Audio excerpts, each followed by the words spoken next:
ತಮಿಳಿನಿಂದಲೇ ಕನ್ನಡ ಅನ್ನುವಂತ ನಟ ಕಮಲ್ ಹಾಸನ್ ಅವರ ಹೇಳಿಕೆ ಈಗ ಸಾಕಷ್ಟು ವಿವಾದಕ್ಕೆ ಗುರಿ ಆಗ್ತಾ ಇದೆ. ಕಮಲ್ ಹಾಸನ್ ಅವರ ಸಿನಿಮಾನು ಕೂಡ ರಿಲೀಸ್ ಆಗಬಾರ್ದು ಅಂತ ಹೇಳಿ ಈಗ ಕನ್ನಡ ಪರ ಸಂಘಟನೆಗಳೆಲ್ಲವೂ ಕೂಡ ಈಗ ವಿರೋಧವನ್ನು ವ್ಯಕ್ತಪಡಿಸ್ತಾ ಇದ್ದಾವೆ, ಒತ್ತಾಯವನ್ನ ಮಾಡ್ತಾ ಇದ್ದಾವೆ. ಬನ್ನಿ ಈ ಬಗ್ಗೆ ಮಾತಾಡಲಿಕ್ಕೆ ಕರವೇ ಅಧ್ಯಕ್ಷ ನಾರಾಯಣಗೌಡರು ಇದ್ದಾರೆ. ಸರ್, ಸಿನಿಮಾ ರಿಲೀಸ್ ಆಗಬಾರ್ದು ಅಂತ ಈಗಾಗಲೇ ಫಿಲ್ಮ್ ಚೇಂಬರ್ ಹೇಳಿದೆ.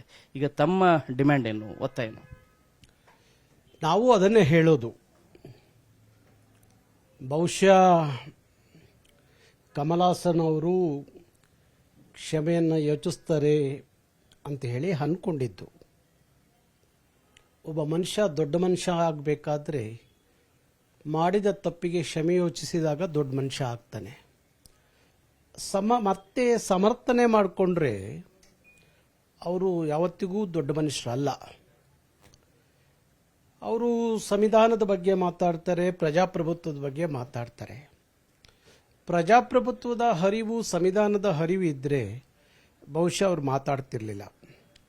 ಅವ್ರ ಹತ್ರ ಯಾವುದೇ ಪುರಾವೆ ಇಲ್ಲ, ಅವ್ರ ಹತ್ರ ಯಾವುದೇ ಶಾಸನಗಳ ಅಂಕಿ ಅಂಶ ಇಲ್ಲ. ಎಲ್ಲವನ್ನು ಇಟ್ಕೊಂಡು ಮಾತಾಡ್ತೀನಿ ಅನ್ನೋದಾದರೆ ಅದು ಮಾಧ್ಯಮದಲ್ಲಿ ಇಲ್ಲ, ಒಂದು ಮಾಧ್ಯಮ ಗೋಷ್ಠಿಯಲ್ಲಿ ಅದನ್ನು ಮಾಧ್ಯಮಗಳ ಮುಂದೆ ತೋರಿಸ್ಬೋದಾಯಿತು.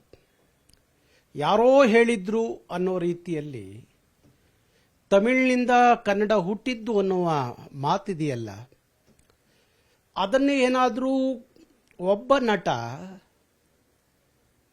ಕನ್ನಡದಿಂದ ತಮಿಳು ಹುಟ್ಟಿದ್ದು ಅಂತ ಹೇಳಿದರೆ ಇಷ್ಟೊತ್ತಿಗೆ ತಮಿಳು ನಾಡು ಹತ್ತು ಹುರಿತಿತ್ತು. ಅವ್ರಿಗಿರುವ ಭಾಷಾಭಿಮಾನ, ಅವ್ರಿಗಿರುವಂಥ ಕಾಳಜಿ ಭಾಷೆಯ ಮೇಲೆ ಅದು ಕಮಲ್ ಹಾಸನ್ಗೂ ಇರಬಹುದು. ಆದರೆ ನಿಮ್ಮ ಭಾಷೆಯ ಜನರನ್ನು ಮೆಚ್ಚಿಸಲಿಕ್ಕೆ ಇಲ್ಲ, ನಿಮ್ಮ ಭಾಷಾಭಿಮಾನದ ವ್ಯಕ್ತಪಡಿಸಲಿಕ್ಕೆ ಇನ್ನೊಂದು ಭಾಷೆಯನ್ನು ಆ ಜನರ ಭಾವನೆಗಳನ್ನು ಕೆರಳಿಸುವಂಥ ಈ ಥರ ಹೇಳಿಕೆಗಳಿಂದ ಪರಿಣಾಮ ಏನಾಗುತ್ತೆ ಅನ್ನೋ ಅರಿವಿಲ್ದಲೇ ಮಾತಾಡೋದಿದೆಯಲ್ಲ, ಅದು ಯಾರ ದೊಡ್ಡತನ ಅಂತ ಹೇಳಲಿಕ್ಕೆ ಸಾಧ್ಯ ಇಲ್ಲ. ರಾಜ್ಕುಮಾರ್ ಸಮ್ಮುಖದಲ್ಲೇ ಆಗಿರೋದು ಸರ್ ಇದು ಸ್ಟೇಟ್ಮೆಂಟ್. ಆಗಲಿ, ಯಾರ ಸಮ್ಮುಖದಲ್ಲೇ ಬೇಕಾದರೂ ಆಗಲಿ, ಭಾಷೆಗಿಂತ ಯಾರೂ ದೊಡ್ಡವರಲ್ಲ. ಯಾಕೆಂದರೆ ಒಂದು ಭಾಷೆಯ ಆಧಾರದ ಮೇಲೆ ನಾನಾಗಲಿ, ಶಿವರಾಜ್ ಕುಮಾರ್ ಆಗಲಿ, ಇನ್ನೊಬ್ಬರಾಗಲಿ ಈ ನಾಡಿನಲ್ಲಿ ನಿಂತಿರೋದು, ಈ ನೆಲದಲ್ಲಿ ನಿಂತಿರೋದು. ಈ ನೆಲದಲ್ಲಿ ನಾವೆಲ್ಲ ದೊಡ್ಡವರು ಆಗಿರೋದು ಆ ಭಾಷೆಯ ಆಧಾರದ ಮೇಲೆ. ಅಂಥ ಭಾಷೆಯನ್ನು ಯಾರೋ ಒಬ್ಬ ವ್ಯಕ್ತಿ, ನಮ್ಮ ಭಾಷೆಯ ಅರಿವನ್ನು ಇಲ್ಲದೆ ಇರುವಂಥ ವ್ಯಕ್ತಿ ನಮ್ಮ ಭಾಷೆ ಬಗ್ಗೆ ಮಾತಾಡ್ತಾನೆ ಅಂದಾಗ ನಮ್ಮ ರಕ್ತ ಕುದಿಬೇಕು. ಶಿವರಾಜ್ ಕುಮಾರ್ ಅವರು ಯಾಕೆ ಅಲ್ಲಿ ಸುಮ್ಮನಾದ್ರೋ ಗೊತ್ತಿಲ್ಲ. ಅವರಿಗೆ ಏನಾದರೂ ಕಮಲ್ ಹಾಸನ್ ಅವ್ರ ಮೇಲೆ ಭಾರೀ ಪ್ರೀತಿ, ಅಭಿಮಾನ, ಕಾಳಜಿ ಇರೋದಾದರೆ ಅದು ಅವರ ವ್ಯಕ್ತಿಗತವಾಗಿ ಇಟ್ಕೊಳ್ಳಿ, ಬೇಡ ಅಂತ ಹೇಳಲ್ಲ. ಶಿವರಾಜ್ ಕುಮಾರ್ ಅವರು ಒಂದು ಸಾರ್ವಜನಿಕವಾಗಿ ಈ ನಾಡಿನ ಜನ ಅವ್ರನ್ನ ಒಪ್ಕೊಂಡಂಥವ್ರು ಇದ್ದಾರೆ, ಲಕ್ಷಾಂತರ ಅವರ ಅಭಿಮಾನಿಗಳಿದ್ದಾರೆ. ಅದೆಲ್ಲಕ್ಕಿಂತ ದೊಡ್ಡದು ಏನಪ್ಪ ಅಂದರೆ, ಯಾವ ಡಾಕ್ಟರ್ ರಾಜ್ಕುಮಾರ್ ಇಡೀ ಭಾರತ ಡಾಕ್ಟರ್ ರಾಜ್ಕುಮಾರ್ ಅವ್ರನ್ನ ಭಾರತದ ಕಲಾವಿದರು ಒಪ್ಕೊಂಡಿದ್ರಲ್ಲ, ಯಾವ ದೊಡ್ಡ ಮನೆ ಅಂತ ಹೇಳುವಂಥ ಆ ಕುಟುಂಬದ ಕುಡಿಯಾಗಿ ಬಂದಂಥವ್ರು ಶಿವರಾಜ್ ಕುಮಾರ್. ಅವರ ಮನೆತನದ ಗೌರವ, ಘನತೆ ಅದು ಉಳಿಬೇಕು ಅನ್ನೋದಾದರೆ ಶಿವರಾಜ್ ಕುಮಾರ್ ಅಂತವರು ಕನ್ನಡದ ಬಗ್ಗೆ ಯಾರೋ ಒಬ್ಬ ನಟ, ತಮಿಳುನಾಡಿನ ನಟ ಮಾತಾಡ್ತಾನೆ ಅಂತ ತಕ್ಷಣ ಪ್ರತಿಕ್ರಿಯಿಸಬೇಕಾಗಿತ್ತು. ಇದಲ್ಲ, ತಮಿಳಿನಿಂದ ಬಂದಿದ್ದಲ್ಲ ಕನ್ನಡ ಸ್ವಂತವಾಗಿ ಬೆಳೆದಂಥದ್ದು. ಅದು ಕರ್ನಾಟಕದ ಕನ್ನಡದ ನೆಲದ ಗರ್ಭ ಬಂದಂಥದ್ದು ಕನ್ನಡ. ಅದರದ್ದೇ ಆದಂಥ ಇತಿಹಾಸ ಇದೆ, ಅದರದ್ದೇ ಆದಂಥ ಪದಕೋಶ ಇದೆ, ಅದರದ್ದೇ ಆದಂಥ ಲಿಪಿ ಇದೆ, ಅದರದ್ದೇ ಆದಂಥ ವ್ಯಾಕರಣ ಇದೆ. ಇಂಥದ್ದನ್ನ ಶಿವರಾಜ್ ಕುಮಾರ್ ಅವರು ಅಲ್ಲಿ ಹೇಳ್ಬೋದಾಯಿತು. ಆಗಲಿ, ಹೇಳಲಿಕ್ಕೆ ಆಗಲಿಲ್ಲ ಅಂದಾಗ್ಲೂ ಈಗಲೂ ಶಿವರಾಜ್ ಕುಮಾರ್ ಅವರು ಯಾತಕ್ಕೆ ಸಮರ್ಥನೆ ಮಾಡ್ಕೋತೀರಿ? ಅವ್ರು ಹೇಳ್ಕೋತಾರೆ, ನನಗೆ ಕಮಲ್ ಹಾಸನ್ ಅಂತವರು ನನ್ನ ಹಪ್ಕೊಂಡಿದ್ದಕ್ಕೆ ನಾನು 3 ದಿನ ಸ್ನಾನ ಮಾಡಿಲ್ಲ ಅಂತ. ಎಂಥ ಎಂಥ ದುರಾಭಿಮಾನ ಅಂತ ಅನಿಸುತ್ತೆ ನನಗಿದು. ಯಾಕೆ ಯಾಕೆ ಆ ಥರ ಯಾಕೆ ಅನಿಸುತ್ತೆ ನಿಮಗೆ ಆ ಥರ? ನನಗೆ ಈ ಸಂದರ್ಭಕ್ಕೂ ಅನಿಸುತ್ತೆ, ನನ್ನ ಭಾಷೆಯನ್ನು, ನನ್ನ ನಾಡನ್ನು, ನನ್ನ ಜನರನ್ನು ಯಾವನಾದರೂ ಕೇವಲವಾಗಿ ನೋಡಿದಾಗ ಅವನು ಎಂಥ ದೊಡ್ಡ ವ್ಯಕ್ತಿಯಾದರೂ ನನ್ನ ಪಾಲಿಗೆ ಅವನು ಶೂನ್ಯ ಅವನು. ನಾವು ಹಂಗಂತ್ಕೋಬೇಕು ಕನ್ನಡಿಗರು. ಅದನ್ನು ತಮಿಳರು ಅನ್ಕೋತಾರೆ. ಅದೇ ತಮಿಳು ಒಬ್ಬ ನಟ ಇಲ್ಲಿ ಯಾವುದಾದ್ರೂ ಕನ್ನಡದ ಕಾರ್ಯಕ್ರಮದಲ್ಲಿ ಹಂಗೆ ಮಾತಾಡಿದಾಗ, ನಮ್ಮ ಯಾರಾದರೂ ಕಲಾವಿದರು ಒಬ್ಬ ತಮಿಳ್ ನಟ ಏನಾದರೂ ಆ ಜಾಗದಲ್ಲಿ ಇದ್ದಿದ್ರೆ ಅವನು ಯಾವುದೇ ಕಾರಣಕ್ಕೂ ಬಿಟ್ಕೊಡ್ತಿರ್ಲಿಲ್ಲ ತಮಿಳನ್ನ. ಆದರೆ ಇವತ್ತಿಗೂ ಸಮರ್ಥನೆ ಮಾಡಿಕೊಳ್ಳೋದು ದೊಡ್ಡ ಮನೆತನಕ್ಕೆ ಅದು ಸರಿಯಲ್ಲ ಅಂತ ನನಗೆ ಅನಿಸುತ್ತೆ. ಹಾಗಾಗಿ ಶಿವರಾಜ್ ಕುಮಾರ್ ಅವರಿಗೆ ನೇರವಾಗಿ ಆತ್ಮೀಯತೆ, ಸಂಬಂಧ, ಸಂಪರ್ಕ ಕಮಲ್ ಹಾಸನ್ ಇರೋದಾದರೆ ಆ ತಕ್ಷಣಕ್ಕೆ ಕಮಲ್ ಹಾಸನ್ಗೆ ನನಗೂ ಗೊತ್ತಾಗಲಿಲ್ಲ ಆ ಸಂದರ್ಭಕ್ಕೆ, ಅದಲ್ಲ ಕನ್ನಡದ ಇತಿಹಾಸ ಇದು ಅಂತ ಹೇಳಿ ಅವ್ರ ಮಾತಿಗೆ ಕ್ಷಮೆ ಯೋಚಿಸಿ ಅಂತ ಹೇಳ್ಬೋದಾಗಿತ್ತು. ಆ ದೊಡ್ಡತನವನ್ನು ನೀವು ತೋರದೆ ಇನ್ನೂ ಸಮರ್ಥನೆ ಮಾಡ್ಕೊಳ್ಳೋದಿದೆಯಲ್ಲ, ಇದೇನೋ ದೊಡ್ಡ ವಿಚಾರನ ಬಿಟ್ಬಿಡಿ ಅಂತ ಹೇಳೋದಿದೆಯಲ್ಲ. ಭಾಷೆ ಕಣ್ರಿ, ಭಾಷೆಗಿಂತ ದೊಡ್ಡದು ಏನಿದೆ ಜಗತ್ತಲ್ಲಿ? ಯಾವುದು ದೊಡ್ಡದಿದೆ?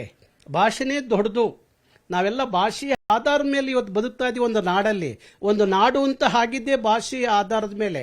ಅದು ಕೇವಲ ಅನ್ನೋ ಇದು ಮನಸ್ಥಿತಿ ಯಾರಿಗೂ ಬಂದರೆ ಭಾರಿ ಕಷ್ಟ ಅನಿಸುತ್ತದು. ಹಾಗಾಗಿ ನಾನು ಹೇಳ್ತಾ ಇದ್ದೀನಿ, ಶಿವರಾಜ್ ಕುಮಾರ್ ಅವರು ಈ ಥರ ಸಮರ್ಥನೆ ಮಾಡ್ಕೋಬಾರ್ದು. ಇಲ್ಲಿ ರಾಜ್ಕುಮಾರ್ ಅವರು ಹೇಳಿದಂಥ ಮಾತು ಅನೇಕ ಸಂದರ್ಭದಲ್ಲಿ ಇವತ್ತಿಗೂ ನಮಗೆ ನೆನಪಿದೆ. ಅವರು ಅನೇಕ ಸಂದರ್ಭದಲ್ಲಿ ಹೇಳಿದ್ದಾರೆ, ಇದೇ ಮಾತು ಹೇಳಿದ್ದಾರೆ, ಭಾಷೆಗಿಂತ ದೊಡ್ಡವರು ಯಾರಿಲ್ಲ, ನನ್ನಿಂದ ಭಾಷೆಯಲ್ಲ ಭಾಷೆಯಿಂದ ನಾನು ಅನ್ನೋ ಮಾತನ್ನ ಡಾಕ್ಟರ್ ರಾಜ್ಕುಮಾರ್ ಅವರು ಅನೇಕ ಸಾರ್ವಜನಿಕ ಕಾರ್ಯಕ್ರಮದ ಹೇಳಿದಂಥದ್ದು. ಇಡೀ ಕನ್ನಡ ಸಮೂಹ ನೋಡಿ ಇವರೇ ನನ್ನ ಅಭಿಮಾನಿ ದೇವರುಗಳು ಅಂತ ಹೇಳಿ ಕರೆದಂಥ ಇತಿಹಾಸ ಇದೆ. ಅಂಥ ಮನೆತನದಲ್ಲಿ ಯಾವನೋ ಕನ್ನಡದ ಬಗ್ಗೆ ಕೀಳಾಗಿ ಮಾತಾಡಿದ್ರೆ, ಕನ್ನಡವನ್ನು ತಮಿಳಿನಿಂದ ಹುಟ್ಟಿದ್ದು ಅಂತ ಹೇಳಿದಾಗ ಅದನ್ನು ಯಾಕೆ ಸಹಿಸ್ಕೊಂಡ್ರು ಶಿವರಾಜ್ ಕುಮಾರ್ ಅವರು? ಇನ್ನೂ ಯಾಕೆ ಸಮರ್ಥನೆ ಮಾಡ್ಕೋತೀರಿ? ಬೇಡ, ಅದು ಹೇಳಿ, ನೀವು ಹೇಳಿ ಅವನಿಗೆ, ಕಮಲ್ ಹಾಸನ್ಗೆ ಹೇಳಿ, ನೀನು ಹಾಡಿದ ಮಾತು ಸರಿಯಲ್ಲ, ಆ ನೀನೇನು ಭಾಷಾ ತಜ್ಞನಲ್ಲ, ಇತಿಹಾಸ ತಜ್ಞನಲ್ಲ, ಯಾಕೆ ಕಾರಣಕ್ಕೆ ಹಿಂಗೆ ಮಾತಾಡಿದ್ರಿ? ಕನ್ನಡ ಯಾವ ಗರ್ಭದಲ್ಲಿ ಹುಟ್ಟಿದ್ದಲ್ಲ, ಅದು ತನ್ನದೇ ಆದ ಗರ್ಭದಲ್ಲಿ ಹುಟ್ಟಿದ್ದು ಅನ್ನೋದು ಹೇಳುವಂಥದ್ದು ಶಿವರಾಜ್ ಕುಮಾರ್ ಅವರು ಮಾಡಬೇಕು. ಎರಡನೇದು, ನಮ್ಮ ಮೈಸೂರು ಯದುವೀರ ಮಹಾರಾಜರು ಪುಣ್ಯಾತ್ಮ ಸಂಸ್ಕೃತದಿಂದ ಹುಟ್ಟಿದ್ದು ಕನ್ನಡ ಅನ್ನೋದು ಹೇಳೋದಿದೆಯಲ್ಲ. ಕನ್ನಡ ತಮಿಳಿನಿಂದಲೂ ಹುಟ್ಟಿದ್ದಲ್ಲ, ಸಂಸ್ಕೃತದಿಂದಲೂ ಹುಟ್ಟಿದ್ದಲ್ಲ. ಕನ್ನಡದ ಬೆಳೆದ ನಂತರ, ಕನ್ನಡ ಎತ್ತರಕ್ಕೆ ಬೆಳೆದ ನಂತರ ಕೆಲವು ನಮ್ಮ ಸಾಹಿತಿಗಳು ಅವರಿಗೆ ಬೇಕಾದ ರೀತಿಯಲ್ಲಿ ಸಂಸ್ಕೃತದ ಪದಗಳನ್ನು ಬರ್ಕೊಂಡ್ರು ಕನ್ನಡದಲ್ಲಿ ಹೊರತು, ಕನ್ನಡ ಬೆಳೆದ ನಂತರ ಸಂಸ್ಕೃತದ ಪದಗಳು ಕನ್ನಡದಲ್ಲಿ ಅವು ಹೋಗಿದ್ವು ಹೊರತು, ಸೇರ್ಕೊಂಡ್ವು ಹೊರತು, ಸಂಸ್ಕೃತದಿಂದಲೂ ಕನ್ನಡ ಹುಟ್ಟಿಲ್ಲ ಸ್ವಾಮಿ. ತಾವು ತಿಳ್ಕೊಳ್ಳಿ, ನೀವು ವಿದೇಶದಲ್ಲಿ ಓದ್ಕೊಂಡು ಬಂದಿದ್ದೀರಿ, ಕರ್ನಾಟಕದ ಬಗ್ಗೆ ಎಷ್ಟು ಕಾಳಜಿ, ಎಷ್ಟು ಹರಿವು, ಎಷ್ಟು ಅಂಕಿಅಂಶ ನಿಮಗಿದೆಯೋ ಗೊತ್ತಿಲ್ಲ. ನೀವು ಮೈಸೂರು ಮಹಾರಾಜರ ಮನೆತನದ ಒಬ್ಬ ಯದುವೀರ ಒಡೆಯರು, ಇಡೀ ರಾಜ್ಯ ನಿಮ್ಮನ್ನು ಭಾರಿ ಗಂಭೀರವಾಗಿ ತಗೊಳ್ಳುತ್ತೆ ನಿಮ್ಮ ಮಾತನ್ನ. ಹಾಗಿರುವಾಗ ಲಘುವಾಗಿ ಕನ್ನಡದ ಬಗ್ಗೆ ಸಂಸ್ಕೃತದಿಂದ ಹುಟ್ಟಿದ್ದು ಅನ್ನುವ ಹೇಳಿಕೆಯನ್ನ ತಾವು ವಾಪಸ್ ತಗೊಳ್ಳಿ. ಕನ್ನಡದ ಗರ್ಭದಲ್ಲೇ ಹುಟ್ಟಿದ್ದ ಹೊರತು ಸಂಸ್ಕೃತದ ಗರ್ಭದಲ್ಲೂ ಹುಟ್ಟಿಲ್ಲ, ತಮಿಳಿನ ಗರ್ಭದಲ್ಲೂ ಹುಟ್ಟಿಲ್ಲ ಅನ್ನೋದನ್ನ ನಾನು ನೇರವಾಗಿ ಹೇಳ್ತೀನಿ. ರಮ್ಯವರು ಕೂಡ ಈ ಬಗ್ಗೆ ಪ್ರತಿಕ್ರಿಯೆ ಕೊಟ್ಟಿದ್ದಾರೆ. ರಮ್ಯವ್ರಿಗೂ ಹೇಳ್ತೀನಿ, ರಮ್ಯವರೇ, ಯಾವುದು ಬೇಕಾದರೂ ಲಘುವಾಗಿ ತಗೋಬಹುದು, ಆದರೆ ಭಾಷೆ ವಿಚಾರ ಬಂದಾಗ ತಮಗೆಷ್ಟು ಮಟ್ಟಿಗೆ ಅದರ ಭಾವನೆಗಳು ಅರ್ಥ ಆಗುತ್ತೋ ಗೊತ್ತಿಲ್ಲ. ಈ ನಾಡಿನ ಮಕ್ಕಳಿಗೆ ಭಾಷೆ ಅಂದಾಗ ಅದೊಂದು ಭಾವನಾತ್ಮಕವಾದ ವಿಚಾರ, ಅದನ್ನು ಲಘುವಾಗಿ ತಗೊಳ್ಳಂಗೆ ಇಲ್ಲ. ಲಘುವಾಗಿ ತಗೊಳ್ಳಿ ಅಂತ ಹೇಳೋಕ್ಕೆ ಯಾರಿಗೂ ಹಕ್ಕಿಲ್ಲ. ನನ್ನ ಭಾಷೆ ಬಗ್ಗೆ ಯಾರೋ ಮಾತಾಡಿದ್ರೆ ಅಂದರೆ ನನ್ನ ರಕ್ತ ಕುದಿಯುತ್ತೆ. ನನಗೆ ಕೋಪ ಬರುತ್ತೆ. ಅದಕ್ಕೆ ಏನಾದರೂ ಅದಕ್ಕೆ ಉತ್ತರ ಕೊಡಬೇಕು ಅನ್ನುವಾಗ ಅವರಲ್ಲಿ ಕ್ಷಮೆ ಯೋಚಿಸಿ ಅಂತ ಹೇಳುವಾಗ್ಲೂ ಸಮರ್ಥನೆ ಮಾಡ್ಕೋತಿರುವಾಗ ಕಮಲ್ ಹಾಸನ್ ಅವನ ಸಿನಿಮಾ ಕರ್ನಾಟಕದಲ್ಲಿ ಓಡಿಸ್ಬೇಕಾ ಅವನ ಸಿನಿಮಾ? ಹಾಗಾದ್ರೆ ಯಾರು ಏನು ಮಾಡಿದ್ರು ಸಹಿಸ್ಕೊಳ್ಳಿ ಅಂತ ಉಪದೇಶ ಮಾಡ್ಲಿಕ್ಕ ನೀವೆಲ್ಲ ಇರೋದು? ಉಪದೇಶ ಮಾಡಿದ್ರೆ ಕೇಳೋರು ಯಾರೂ ಇಲ್ಲ. ಹಾಗಾಗಿ ಅವರ ಸಿನಿಮಾ ಓಡ್ಲಬೇಕು, 5ನೇ ತಾರೀಕು ಬಿಡುಗಡೆ ಕರ್ನಾಟಕದಲ್ಲಿ ಆಗಬೇಕು ಅಂದ್ರೆ ಅವರ ಮಾತಿನ ತಪ್ಪಿಗೆ ಕ್ಷಮೆ ಯೋಚಿಸಿರೆ ಮಾತ್ರ ಪರಿಹಾರವೇ ಹೊರತು ಇನ್ಯಾರೇ ಅವ್ರ ಪರವಾಗಿ ನಿಂತರೂ ಅದು ಪರಿಹಾರ ಅಲ್ಲ. ಇದು ಕರವೇ ಅಧ್ಯಕ್ಷ ನಾರಾಯಣಗೌಡ ಮತ್ತು ಬೆಂಗಳೂರಿನಿಂದ ಕ್ಯಾಮರಾ ಪರ್ಸನ್ ಶಿವಪ್ಪ ಜೊತೆ ಶರಣು ಹಂಪಿ, ನ್ಯೂಸ್ 18.